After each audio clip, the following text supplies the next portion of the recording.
કરજણ તાલુકાના કણભા ગામમાં વેરાઈ માતાના મંદિરની પ્રાણ પ્રતિષ્ઠા થોડાક દિવસ અગાઉ કરવામાં આવી હતી। જ્યારે આજે બહેનો પૂજા કરવા અર્થે ગયા ત્યારે જાણવા મળ્યું હતું કે વેરાઈ માતાના મંદિરની મૂર્તિ તોડી ગાયબ કરી દીધેલ છે।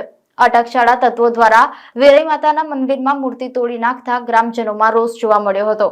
ગામમાં આગ ચાપવાના ઈરાદા સાથે મંદિરની મૂર્તિ તોડી ગાયબ કરી દેવાના આક્ષેપો કરવામાં આવ્યા, જેને પગલે મંદિર પાસે લોકટોળા એકઠા થયા હતા અને અટકચાળા તત્વો વિરુદ્ધ કાયદેસરની કાર્યવાહી કરવાની માંગણી કરવામાં આવી।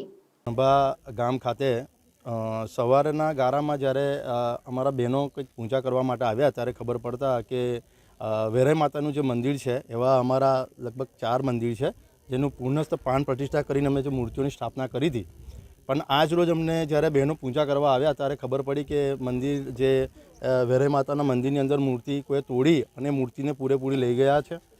અને ગામમાં અમારા 2 પાર્ટીનું ગામ છે અને એવું છે કે ગામની અંદર પહેલાં બી કંઈક એવું ચકમક થઈ હશે। હવે નો ડાઉટ અમે કોઈની પર બ્લેમ નથી કરતા, પણ કારણ એવું છે કે આ મંદિરની મૂર્તિ તોડવા પાછળનું કારણ અમને ખબર નથી અને આની પાછળ અમે એટલું જ કહી શકીએ કે આ ગામ કદાચ કોઈ વખોડવા માંગતું હોય અથવા તો કોઈ કંઈક કરવા માંગતું હોય તો એના અનુસંધાનમાં હું પીએ સાહેબ, આપણા કરજણ પોલીસ સ્ટેશન પીએ સાહેબને નમ્ર વિનંતી કરું છું, મીડિયાને નમ્ર વિનંતી કરું છું કે આની કડકને કડક કંઈક પગલાં લે, કારણ કે અમારા મંદિર અમારી લાગણીને દુભાવવાનું કાર્ય કર્યું છે અને આ ઘૃણોનું હરકત કર્યું છે અને એને અમે સાખી નહીં લઈએ।